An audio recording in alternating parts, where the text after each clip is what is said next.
Assalamualaikum warahmatullahi wabarakatuh. Alhamdulillahil wahdah la syarikalah alladzi lam yalid wa lam yulad wa lam yakul lahu kufuwan ahad. Allahumma salli wa sallim wa barik ala sayyidina wa nabiyyina wa habibina wa syafi'ina wa qurrati a'yunina Muhammadin wa ala alihi wa ashabihi ajma'in, amma ba'd. Alhamdulillah, pertama sekali kita sanjungkan kehadiran Allah Subhanahu wa ta'ala sebagai ungkapan syukur atas nikmat yang diberikan kepada kita bersama, nikmat yang begitu besar, kesempatan berpuasa di bulan Ramadan pada tahun ini, ketetapan iman dan keteguhan Islam yang masih melekat di dalam jiwa kita, serta kecintaan terhadap Nahdlatul Ulama yang tidak pernah lekang oleh masa. Salawat dan salam ke ruh junjungan kita Nabi Muhammad sallallahu alaihi wasallam, junjungan alam, uswatun hasanah, contoh yang sangat baik, ikutan yang sangat baik bagi siapa saja di antara kita yang menginginkan kehidupan yang sukses di dunia juga sukses di akhirat. Maka contoh terbaiknya adalah diri pribadi baginda Muhammad sallallahu alaihi wasallam,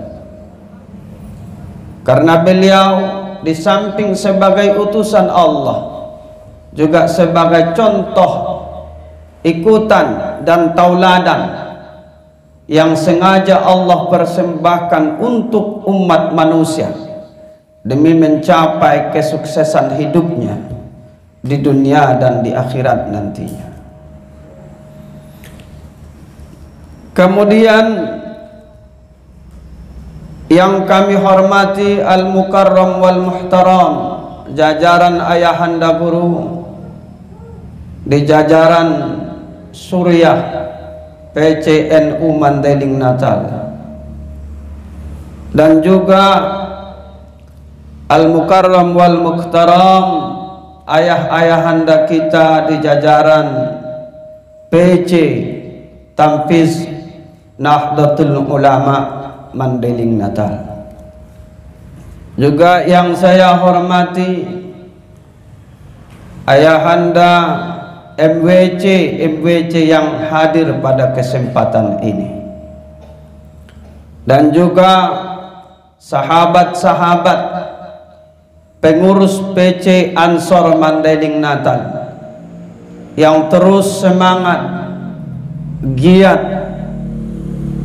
berjalan dan melangkah walau penuh gelombang, tantangan dan rintangan yang dihadapi di dalam memperjuangkan Nahdlatul Ulama ini, tetapi tetap tegar di dalam gugusan terdepan untuk meneruskan cita-cita perjuangan Nahdlatul Ulama. Dan juga sahabat-sahabat IPNU dan IPPNU serta PMII dan seluruh Banom Nahdlatul Ulama yang tidak mungkin dapat saya sebutkan satu persatu pada kesempatan ini, dengan tidak mengurangi rasa hormat kami, kita semua yang hadir pada kesempatan Harlah Ansor yang ke-87 ini, sekaligus acara buka bersama di kantor PC Nahdlatul Ulama Mandailing Natal ini. Hadirin sidang jamaah buka bersama dan juga harlah Ansor yang ke-87 sebagai topik kajian kita dalam kesempatan ini, yang saya harapkan juga bisa menjadi inspirasi bagi kita semua, khususnya bagi Ansor, terkhusus bagi Ansor, karena Ansor yang ulang tahun merayakan hari lahirnya pada saat ini yang ke-87. Ayat ini sesungguhnya ayat yang sangat mengedukasi kita semua, karena isinya penuh dengan edukasi yang langsung dari Allah Subhanahu wa ta'ala, yang tanpa ada perdebatan di dalam, yaitu surah Al-Baqarah ayat 183 yang berbunyi, ya ayyuhalladzina amanu kutiba alaikumus siyam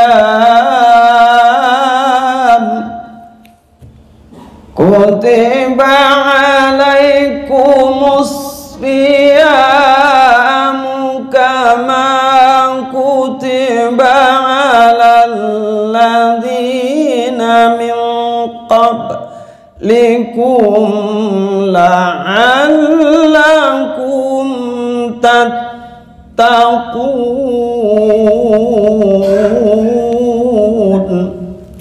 Ya mang anak qori batil ya.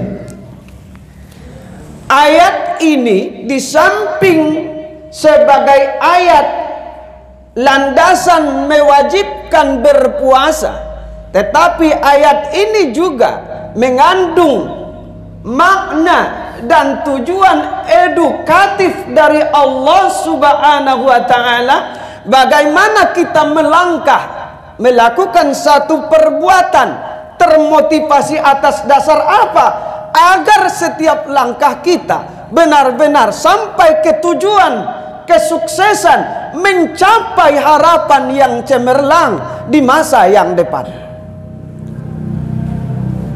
Ayat ini memang mewajibkan berpuasa. Puasa ada 3 faktor yang dijelaskan di sini. Yang pertama adalah menjelaskan tentang kewajiban berpuasa.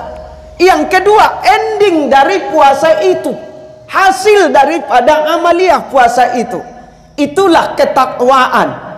Yang ketiga, motivasi puasa yang dapat menghasilkan ketakwaan. Nah, makanya tadi saya harapkan bagi kita siapa saja, khususnya Ansor, ayat ini sangat baik menjadi inspirasi untuk kemajuan Ansor ke depan. Berlangkah dengan motivasi apa, lalu dijalankan dengan bagaimana, barulah tercapai endingnya apa.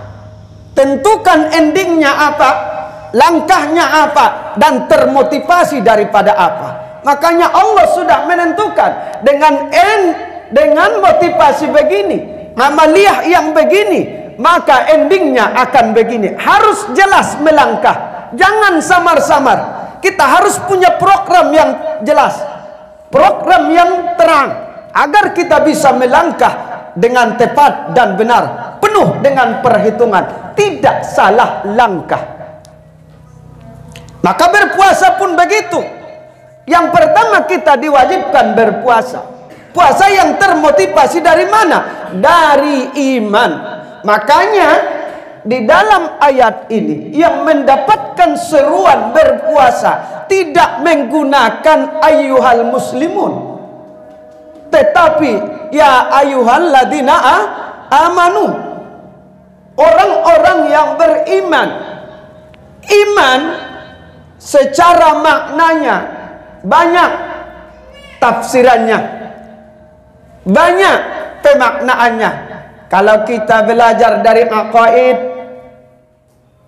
an-nu'minu billah wa bi malaikatihi wa bi kutubihi wa bi rusulihi wal yaumil akhir. Kalau kita datang dari hadis Rasul dalam menafsirkan man shoma ramadhana imanan wa ihtisaban ghufira lahu ma taqaddama min dzambi, al-iman ay al-ikhlas. Iman itu adalah keikhlasan. Artinya puasa yang dapat menghasilkan ketakwaan harus berdasarkan keikhlasan, harus berdasarkan keimanan. Setiap langkah yang dapat menghasilkan kesuksesan, hasil yang cemerlang di hari depannya, di hari yang akan datangnya, harus berlandaskan keimanan, kebersihan, kemurnian, ketulusan jiwa kita di dalam setiap langkah yang akan kita langkahkan.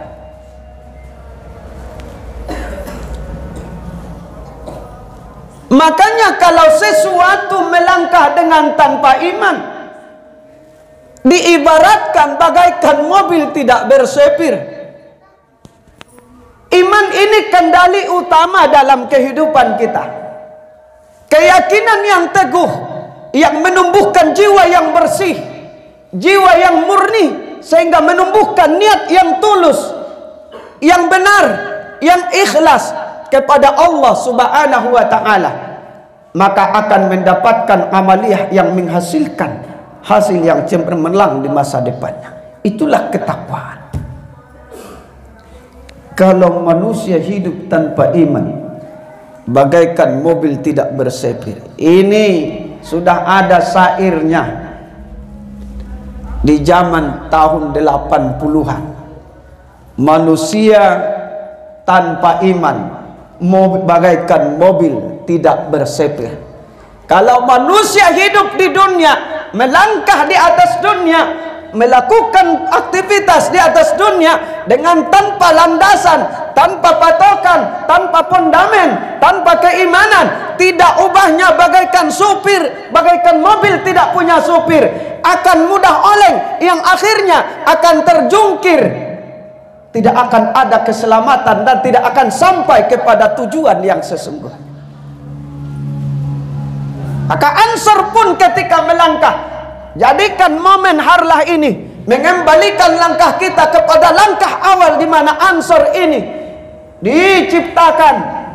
Ansor ini dijadikan, dimunculkan oleh para guru-guru kita, para kiai-kiai kita adalah dengan landasan keyakinan yang teguh, akidah yang benar dalam landasan akidah Ahlus Sunnah wal Jamaah.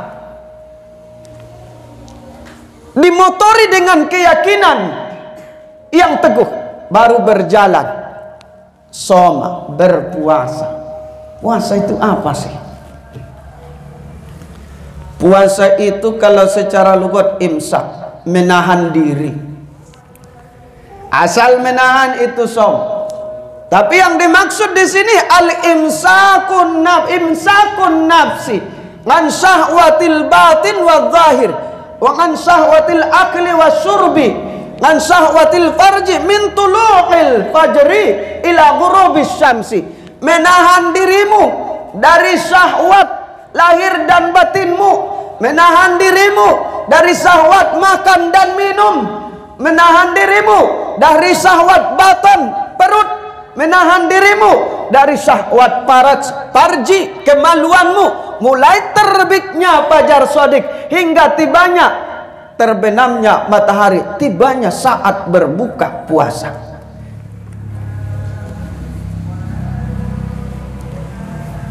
Di dalam berpuasa ini, di mana di bulan Ramadan yang diwajibkan kita berpuasa, Allah mendidik kita secara langsung Di bulan Ramadan ini umat Muhammad yang menjadi pendidiknya adalah Allah Subhanahu wa taala. Kenapa? Karena puasa itu pada dasarnya adalah amaliyah sirriyah, amaliyah batiniyah. Kenapa dikatakan demikian? Karena orang yang berpuasa bisa saja dia makan, bisa saja dia minum. Orang tidak tahu kalau dia makan, orang tidak tahu kalau dia minum, tetapi dia tetap mengaku berpuasa. Tetapi dengan didikan puasa, karena sudah dikatakan menahan dan berlandaskan, termotivasi dari iman dan keyakinan serta niat yang tulus tadi, maka walaupun tidak ada yang melihat, minuman banyak di rumahnya, makanan banyak di hadapannya, tetapi rasa lapar dan dahaga tetap dia tahankan karena berkeyakinan kepada Allah Subhanahu wa taala. Keteguhan keyakinan tadilah yang membuat dia menahan diri dari keinginan makan dan minum yang banyak terhidang di hadapannya. Banyak minuman, banyak makanan, tetapi dia tahan. Sekiranya dia mau, tidak ada orang yang tahu. Kalau dia sembunyi, dia makan, tidak ada orang yang tahu. Kalau dia sembunyi, dia minum, tidak ada orang yang tahu. Dia bisa saja mengaku berpuasa.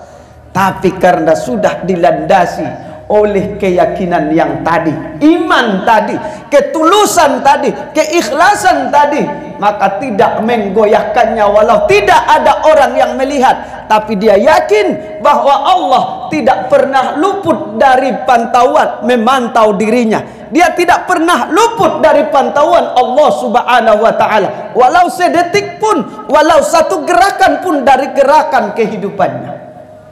Maka inilah Ansor harus melangkah berkeyakinan, melangkah dengan keyakinan niat yang tadi, kemudian agar terjaga dari segala hal yang dapat merusakkan, yang menggagalkan cita-cita kita, mewujudkan kesuksesan, sehingga sampainya dakwah ke tengah-tengah umat dengan dakwah yang rahmatan lil alamin, yang mengingatkan dan membangkitkan ghirah dan semangat kecintaan manusia terhadap agama Islam ini, baik yang dia adalah umat Islam sendiri maupun dia yang tidak masuk Islam, tetapi dia simpatik dengan Islam karena keindahan Islam yang kita bawa, keindahan Islam yang kita ajarkan, sebagaimana yang diajarkan dan diamalkan, dibawakan oleh baginda Muhammad sallallahu alaihi wasallam serta para ulama-ulama kita, para masyaikh kita yang penuh dengan keteduhan, penuh dengan ketenangan, penuh dengan kasih sayang, penuh dengan solidaritas, semangat kebersamaan. Itu yang diajarkan di dalam Ramadan. Apabila itu yang kita lakukan, la'allakum tattaqun, pastilah kamu akan mencapai kesuksesan. Manusia-manusia yang bertakwa, manusia-manusia yang sesungguhnya hamba-hamba Allah yang sebenarnya, yang betul-betul merasakan, punya rasa takut kepada Tuhannya dimanapun dan kapanpun dia berada. Bila Anda aktivis, para aktivis yang memiliki rasa takut dan keyakinan yang teguh kepada Allah, sehingga dimanapun kita, kemanapun kita, apapun aktivitas kita, selalu berkeyakinan dalam pantauan Allah Ta'ala dan berkeyakinan takut atas pengetahuan Allah kepada kita, penglihatan Allah yang tidak pernah lepas dari kita, sehingga kita tetap dalam langkah yang lurus, langkah yang benar, tidak pernah melenceng dalam kehidupan kita, maka tercapailah kesuksesan kita. Karena makna takwa itu sendiri, bila kita datang dari makna takwa yang dinyatakan oleh Sayyidina Ali, at-taqwa wal khawfu minal jalil wal amalu mit tanzil wal qana'atu bil qalil wal isti'dadu li yaumir rahil. Takwa itu adalah manusia yang punya rasa khauf yang benar, yang sungguh-sungguh di dalam hatinya kepada Allah, baik dia sendiri maupun di waktu ramai, baik di waktu siang maupun di waktu malam, pagi maupun sore, dimanapun dia berada, dalam ketika beraktivitas ataupun tidak beraktivitas, dia tetap memiliki rasa khauf kepada Allah Subhanahu wa ta'ala, dan terus berkomitmen menjalankan segala aktivitas kehidupannya sesuai dengan konsep-konsep yang telah diturunkan oleh Allah Subhanahu wa ta'ala, aturan-aturan yang telah dibawa baginda Rasulullah sallallahu alaihi wasallam, yaitu yang ada dalam Al-Qur'an dan sunnah baginda Rasulullah sallallahu alaihi wasallam. Apabila itu yang terjadi, al-qanaah, akan muncullah sifat-sifat qanaah, sifat-sifat yang menerima apa adanya, bagaimana datangnya rezeki, tidak rakus, siap menerima bagian yang telah ditentukan oleh Allah Subhanahu wa ta'ala, dan tetap berkeyakinan bahwa kita semua telah ditetapkan bahagiannya masing-masing di dalam kehidupan kita di atas dunia ini. Jadi ansur itu harus banyak qanaahnya, sedikit tapi barakah, banyak tapi barakah, daripada sedikit hasil merampas pula. Inna lillahi wa inna ilaihi.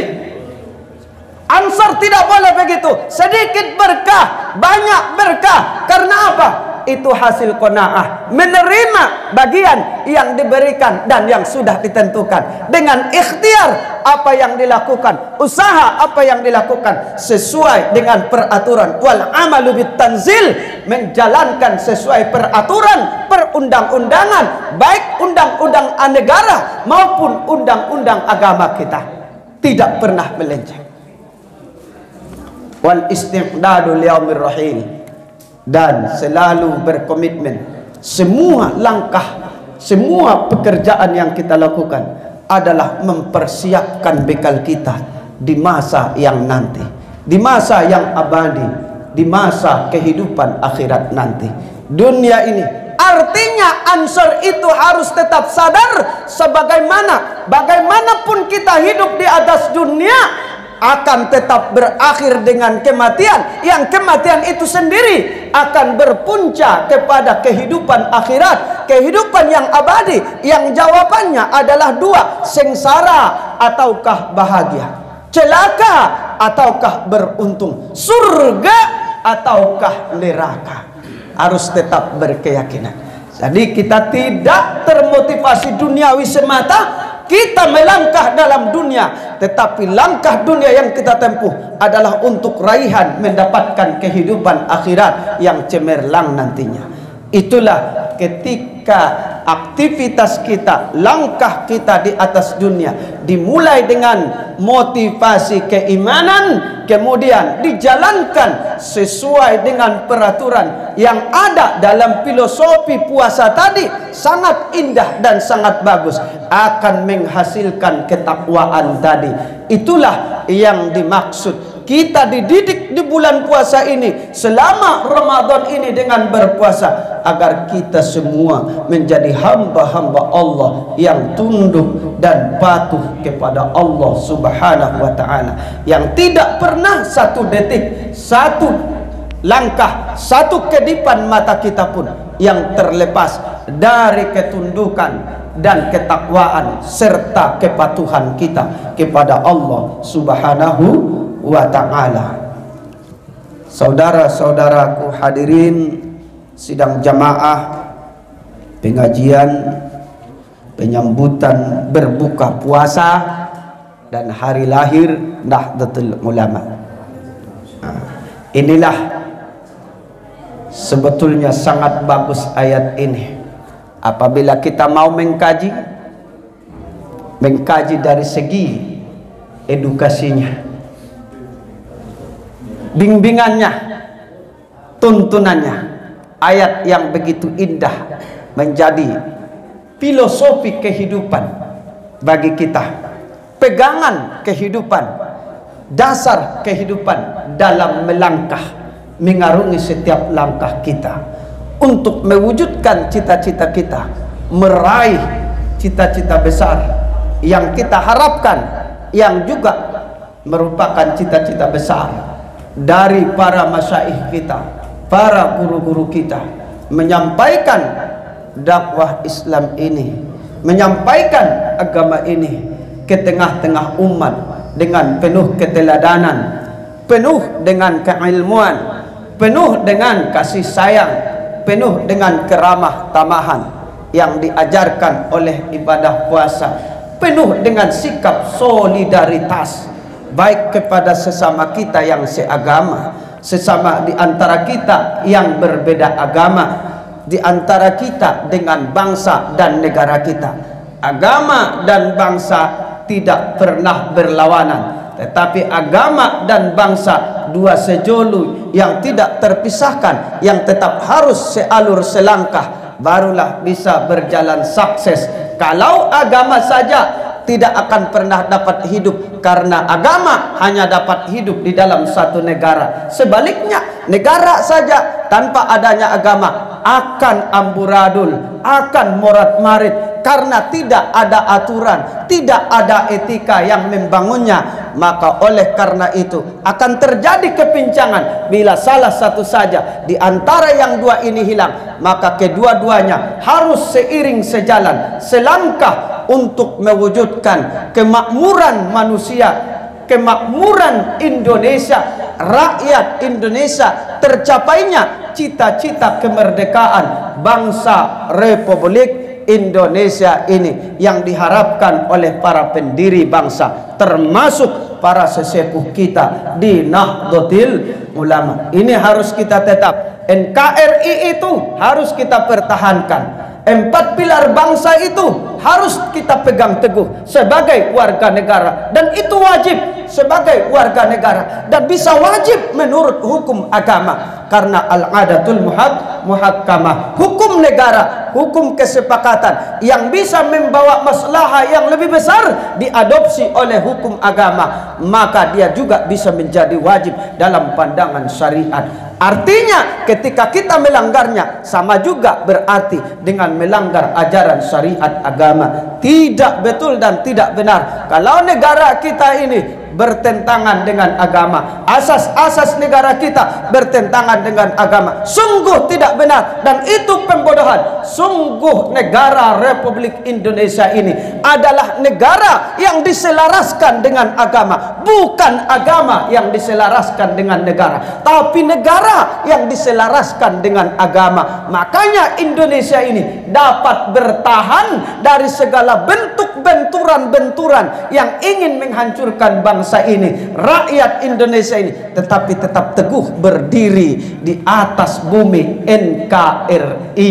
Kita tetap bersama. Berbagai cara dilakukan, penjajahan demi penjajahan dilakukan, NKRI tetap berdiri dan jaya. Rakyatnya tetap bersama, karena bangsa dan agama dibangun secara bersama-sama. Ada keharmonisan antara agama dan bangsa. Itulah keelokan bangsa Republik Indonesia.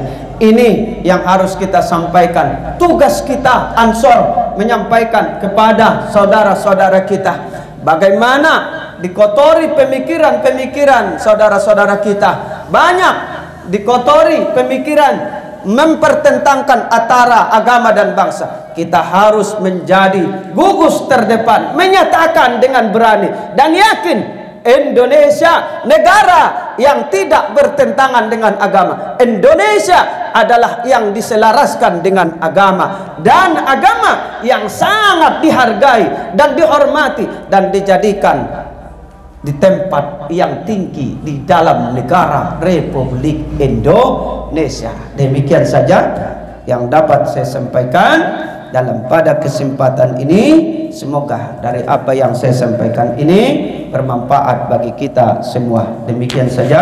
Assalamualaikum warahmatullahi wabarakatuh.